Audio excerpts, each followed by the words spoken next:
საქართველოს მთავრობის მიერ ინიცირებულ საკანონმდებლო ცვლილებების მიღებას რელიგიური უმცირესობების დიდი ნაწილი და სახალხო დამცველი მიუღებლად მიიჩნევენ.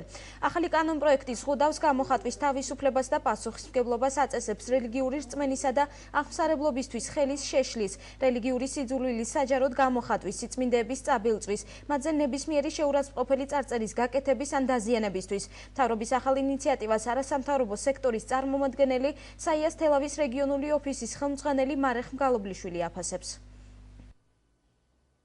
საქართველოს მთავრობამ შეიტანა კანონპროექტი, ინიციატორი იყო საქართველოს მთავრობა პარლამენტში, რომელიც ითვალისწინებს მორწმუნეთა რელიგიური შეურაცხყოფისათვის პასუხისმგებლობის დაწესებას ადმინისტრაციული წესით.